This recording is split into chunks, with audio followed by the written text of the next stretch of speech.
Life में बहुत सारे चॉइसेस होते हैं। कुछ चॉइसेस सेफ होते हैं, कुछ रिस्की। रिस्क का मतलब है फेल होने का चांस, लेकिन रिस्क का मतलब है सक्सेस का चांस भी। बिना रिस्क के हम कभी ग्रो नहीं करते, कभी सीखते नहीं, अपने ड्रीम्स कभी अचीव नहीं करते।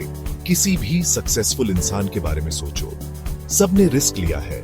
बिजनेस शुरू करने के बारे में सोचो, नए देश में जाने के बारे में सोचो, किसी को डेट पर पूछने के बारे में सोचो। ये सब रिस्क है, लेकिन रिवॉर्ड्स बहुत अच्छे हो सकते हैं।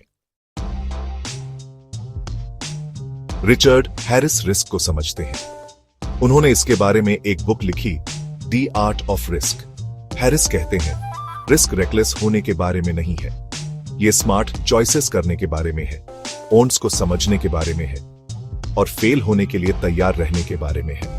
हैरिस कहते हैं, हम दूसरों से सीख सकते हैं। हम उन लोगों से सीख सकते हैं जिन्होंने बड़े रिस्क लिए, और हम उनकी सक्सेस और उनकी फेलियर से सीख सकते हैं।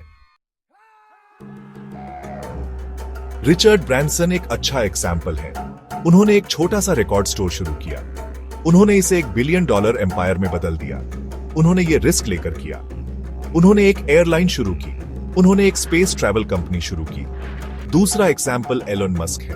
उन्होंने पेपाल शुरू किया, फिर उन्होंने टेस्ला शुरू की, इलेक्ट्रिक कार्स बनाते हैं। उन्होंने स्पेस एक्स भी शुरू की, स्पेस ट्रैवल पर फोकस करती है। ब्रैंसन और मस्क दोनों की कई फेलियर्स हुई, लेकिन उन्होंने उनसे सीखा और वो रिस्क लेते रहे। ओपरा विनफ्रे एक और एग्जाम्पल है।